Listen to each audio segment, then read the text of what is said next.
Nursing job in Slovenia, Germany. ಈ 2 ಕಂಟ್ರಿಯಲ್ಲಿ ನಿಮ್ಗೆ ಯಾವ್ದು ಬೆಸ್ಟ್ ಸೂಟ್ ಆಗುತ್ತೆ ಅದನ್ನ ಈ ವಿಡಿಯೋದಲ್ಲಿ ಕಂಪೇರ್ ಮಾಡೋಣ. ಸೊ ಎಲ್ಲ ಫ್ಯಾಕ್ಟರನ್ನ ಕನ್ಸಿಡರ್ ಮಾಡಿ ಡಿಸ್ಕಷನ್ ಮಾಡೋಣ. ಸೊ ನೀವು ಇದನ್ನ ಎಂಡೂವರೆಗೆ ನೋಡಿದ್ರೆ ನಿಮಗೆ ಯೂಸ್ ಆಗುತ್ತೆ. ಸೊ ಈಗ ನಿಮ್ಮದು BSc ಕಂಪ್ಲೀಟ್ ಆಗಿದ್ರೆ ಅಥವಾ GNM ಕಂಪ್ಲೀಟ್ ಆಗಿದ್ರೆ ನೀವು ಜರ್ಮನಿಗೆ ಹೋಗ್ಬೋದು. ಬಟ್ ಸ್ಲೋವೇನಿಯಾಗೆ ಓನ್ಲಿ BSc ಕಂಪ್ಲೀಟೆಡ್ ನರ್ಸಸ್ಸು, ಅದು ಓನ್ಲಿ ಫೀಮೇಲ್ ನರ್ಸಸ್ ಹೋಗ್ಬೋದು. ಸೊ ಜರ್ಮನಿಗೆ ಬೋತ್ ಮೇಲ್ ಆ್ಯಂಡ್ ಫೀಮೇಲ್, ಸ್ಲೋವೇನಿಯಾಗೆ ಓನ್ಲಿ ಫೀಮೇಲ್ಸ್. ಆ್ಯಂಡ್ ಜರ್ಮನಿಗೆ GNM BSc ಕಂಪ್ಲೀಟ್ ಆಗಿರೋ ಇಬ್ರು ಹೋಗ್ಬೋದು. ಬಟ್ ಸ್ಲೋವೇನಿಯಾಗೆ ಓನ್ಲಿ BSc ಕಂಪ್ಲೀಟೆಡ್ ನರ್ಸಸ್ ಹೋಗ್ಬೋದು. ಮತ್ತೆ ಇಲ್ಲಿ ಜರ್ಮನಿಗೆ ನೀವು ಹೋಗ್ತೀನಿ ಅಂದರೆ ನೀವು ಲ್ಯಾಂಗ್ವೇಜ್ ಕಲಿಬೇಕಾಗುತ್ತೆ, ಜರ್ಮನ್ ಲ್ಯಾಂಗ್ವೇಜ್. ಸೊ ಲ್ಯಾಂಗ್ವೇಜಲ್ಲಿ 6 ಲೆವೆಲ್ಸ್ ಇದೆ. ನೀವು 3 levels before the interview and B2 level after the interview clear ಮಾಡಬೇಕು. ಆ್ಯಂಡ್ ಕಂಪ್ಲೀಟ್ ಪ್ರೊಸೆಸ್ ಜರ್ಮನಿಗೆ 1 ವರ್ಷ ಇಲ್ಲ 15 ತಿಂಗಳು ತಗೊಳುತ್ತೆ. ಅದೇ ಸ್ಲೋವೇನಿಯಾಗೆ ಪ್ರೊಸೆಸ್ಸು ವಿತಿನ್ 3 ಮಂತ್ಸ್ ಆಗುತ್ತೆ. ಯಾಕಂದರೆ ಇಲ್ಲಿ ಯಾವುದೂ ಲ್ಯಾಂಗ್ವೇಜ್ ರಿಕ್ವೈರ್ಮೆಂಟ್ ಇಲ್ಲ. ಸೊ ಲ್ಯಾಂಗ್ವೇಜ್ ಏನೂ ಇಲ್ಲಿ ಟೈಮ್ ಇನ್ವೆಸ್ಟ್ ಮಾಡೋ ಹಾಗಿಲ್ಲ. ಸೊ ಡೈರೆಕ್ಟ್ ಇಂಟರ್ವ್ಯೂ ಇರುತ್ತೆ, ವೀಸಾ ಪ್ರೊಸೆಸ್ಸು ಡಾಕ್ಯುಮೆಂಟೇಷನ್ ಮಾಡ್ಕೊಂಡು ನೀವು ಸ್ಲೋವೇನಿಯಾಗೆ ಹೋಗ್ಬೋದು. ಸೊ ಸ್ಲೋವೇನಿಯಾದಲ್ಲಿ ನಿಮ್ಮದು salary 1.3 lakh rupees per month ಇರುತ್ತೆ. ಅದೇ ಜರ್ಮನಿಯಲ್ಲಿ ನಿಮ್ಮ ಸ್ಯಾಲರಿ 2.4 ಲ್ಯಾಕ್ ರುಪೀಸಿಂದ 2.8 ಲ್ಯಾಕ್ ರುಪೀಸ್ ಪರ್ ಮಂತ್ ಇರುತ್ತೆ. ಸೊ ಸ್ಯಾಲರಿ ವೈಸ್ ಜರ್ಮನಿ ಇದು ಒಳ್ಳೆ ಆಪ್ಷನ್ನು. ಸ್ಲೋವೇನಿಯಾ ಸ್ಯಾಲ್ರಿ ವೈಸ್ ಸ್ವಲ್ಪ ಕಮ್ಮಿ ಸಿಗುತ್ತೆ, 1.3. ಬಟ್ ಕಂಪೇರಿಂಗ್ ಇಂಡಿಯಾ ಜೊತೆ ಕಂಪೇರ್ ಮಾಡಿದ್ರೆ 1.3 ಅಂದರೆ ಒಂದು ವೆಲ್ ಪೇಡ್ ಅಂತ ಹೇಳ್ಬೋದು. ಅದೇ ರೀತಿ ಈಗ ನಿಮಗೆ ಪ್ರೊಸೆಸಿಂಗ್ ಟೈಮಿಂಗು ಜಾಸ್ತಿ, ಅಂದರೆ ಪೇಷಿಯನ್ಸ್ ಇತ್ತು, ಐ ಕ್ಯಾನ್ ವೇಟ್, ಲ್ಯಾಂಗ್ವೇಜ್ಗೆ ಟೈಮ್ ಕೊಡ್ತೀನಿ ಅಂದರೆ ನೀವು ಜರ್ಮನಿಗೆ ಪ್ಲ್ಯಾನ್ ಮಾಡ್ಬೋದು. ಇಲ್ಲ ನಿಮ್ಗೆ ಪೇಷನ್ಸ್ ಇಲ್ಲ, ಅರ್ಜೆಂಟ್ ಹೋಗಬೇಕು, ಇಮಿಡಿಯೇಟ್ಲಿ ಹೋಗಬೇಕು ವಿತಿನ್ 3-4 ಮಂತ್ಸ್ ಅಂದರೆ ಸ್ಲೋವೇನಿಯಾ ನಿಮಗೆ ಒಳ್ಳೆ ಅಪರ್ಚುನಿಟಿ. ಈಗ ಜರ್ಮನಿ ನೀವು ಪ್ಲ್ಯಾನ್ ಮಾಡಿದ್ರೆ GNM, BSc ಇಲ್ಲ MSc nurses both male and female apply ಮಾಡ್ಬೋದು. ಲ್ಯಾಂಗ್ವೇಜ್ ಕಲಿಯೋದಕ್ಕೆ 6 ಮಂತ್ ಆಗುತ್ತೆ. 6 ಮಂತ್ ನಾವೇ ನಿಮ್ಗೆ ಪ್ರೊವೈಡ್ ಮಾಡ್ತೀವಿ, ಆನ್ಲೈನ್ ಕ್ಲಾಸ್ ಇರುತ್ತೆ. ಸೊ ಕ್ಲಾಸ್ ಕಂಪ್ಲೀಟ್ ಆದಮೇಲೆ ಇಂಟರ್ವ್ಯೂ ಕ್ಲಿಯರ್ ಆದಮೇಲೆ degree recognition and visa process. So ಅದಕ್ಕೆ ಇಂಟರ್ವ್ಯೂ ಕ್ಲಿಯರ್ ಆದಮೇಲೆ ಒಂದು 4 to 5 ಮಂತ್ಸ್ ಟೈಮ್ ಬೇಕು.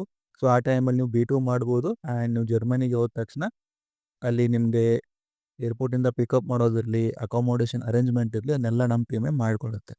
ಈಗ ಸ್ಲೋವೇನಿಯಾಗೆ ಹೋದರೂ 4 ಮಂತ್ಸಲ್ಲಿ ನಿಮ್ಮದು ಪ್ರೊಸೆಸ್ ಎಲ್ಲ ಕಂಪ್ಲೀಟ್ ಆಗುತ್ತೆ. ನೀವು ಹೋದ ತಕ್ಷಣ ಅಲ್ಲಿ ನಿಮ್ದು ಅಕಾಮೋಡೇಷನ್ನು, ಏರ್ಪೋರ್ಟ್ ಪಿಕಪ್ಪು ಅದೆಲ್ಲ ನಾವು ಮಾಡಿಕೊಡ್ತೀವಿ. ಸೊ ಮತ್ತು ನಿಮಗೆ ಸ್ಲೋವೇನಿಯಾದಲ್ಲಿ ಸ್ಯಾಲ್ರಿ ಇಂಕ್ರಿಮೆಂಟ್ ಆಗಬೇಕು ಅಂದರೆ ಒಂದು ಅಪಾರ್ಚುನಿಟಿ ಇದೆ. ನಾರ್ಮಲ್ ಆಗಿ ಎವ್ರಿ 2 ಇಯರ್ಸ್ ಸ್ಯಾಲ್ರಿ ಇಂಕ್ರಿಮೆಂಟ್ ತನಕ ಆಗುತ್ತೆ. ಅದನ್ನು ಬಿಟ್ಟು ಈಗ ನಿಮಗೆ ಎಕ್ಸ್ಟ್ರಾ ಸ್ಯಾಲ್ರಿ ಬೇಕು ಅಂದರೆ ನೀವು ಇಲ್ಲಿ ಸ್ಲೋವೇನಿಯನ್ ಲೋಕಲ್ ಲ್ಯಾಂಗ್ವೇಜನ್ನು ಕಲಿಬೇಕು. ಕಂಪಲ್ಸರಿ ಇಲ್ಲ, ನೀವು ಕಲಿತ್ರೆ ನಿಮ್ಮ ಸ್ಯಾಲ್ರಿ ಇಂಕ್ರಿಮೆಂಟ್ ಆಗುತ್ತೆ, 30% ಇಂಕ್ರಿಮೆಂಟ್. ಅದು ಜರ್ಮನಿಗೆ ಈಗ ಸ್ಯಾಲ್ರಿ ಇಂಕ್ರಿಮೆಂಟ್ ಆಗಬೇಕಂದ್ರೆ ಒಂದು 2-3 ಇಯರ್ಸ್ ನೀವು ಅಲ್ಲಿದ್ದರೆ ಆಯಿತು, ಆಮೇಲೆ ಸ್ಯಾಲ್ರಿ ಇಂಕ್ರಿಮೆಂಟ್ ಆಗುತ್ತೆ. ಸೊ ಆಫ್ಟರ್ 3 ಇಯರ್ ವರ್ಕಿಂಗ್ ನಿಮ್ಮದಲ್ಲಿ 4.5 ಇಲ್ಲ 5 lakh rupees per month salary ಆಗುತ್ತೆ. ಸೊ ಮತ್ತು ಕಂಪ್ಯಾರಿಸನ್ ಅಂದರೆ ಕಾಸ್ಟು. ಈಗ ನೀವು ಜರ್ಮನಿ ಪ್ಲ್ಯಾನ್ ಮಾಡಿದ್ರೆ ನಿಮ್ಮ ಕಾಸ್ಟು ವಿತಿನ್ 1.5 ಲ್ಯಾಕ್ ರುಪೀಸಲ್ಲಿ ಪ್ರೊಸೆಸ್ ಎಲ್ಲ ಕಂಪ್ಲೀಟ್ ಆಗುತ್ತೆ. ಅದ್ರ ಜೊತೆ ಮತ್ತೆ 1.5 ಲಕ್ಷ ಎಲ್ಲ ಎಕ್ಸ್ಟ್ರಾ ಖರ್ಚಾಗುತ್ತೆ. ಫ್ಲೈಟ್ ಟಿಕೆಟ್ಸ್ ಇರ್ಬೋದು, ಫಸ್ಟ್ ಮಂತಿನ Germany accommodation, food, German language exam fees, documentation ಎಲ್ಲ ಕೂಡಿ ಒಂದು 3 ಲ್ಯಾಕ್ ರುಪೀಸಲ್ಲಿ ನೀವು ಜರ್ಮನಿಗೆ ಹೋಗಿ ಸೆಟಲ್ ಆಗ್ಬೋದು. ಅಂದರೆ ಕಾಸ್ಟ್ ಕಮ್ಮಿ ಬಜೆಟಲ್ಲಿ, ಬಟ್ ಟೈಮ್ ಜಾಸ್ತಿ ತಗೊಳುತ್ತೆ. ಇಲ್ಲ ನಿಮ್ಮದು ಜಾಸ್ತಿ ಇನ್ವೆಸ್ಟ್ ಮಾಡ್ತೀನಿ, ಜಲ್ದಿ ಹೋಗಬೇಕು ಅಂದರೆ ಅರೌಂಡ್ 5 ಲ್ಯಾಕ್ ರುಪೀಸ್ ನಿಮಗೆ ಸ್ಲೋವೇನಿಯಾ ಕಂಟ್ರಿಗೆ ನೀವು ಹೋಗ್ಬೋದು.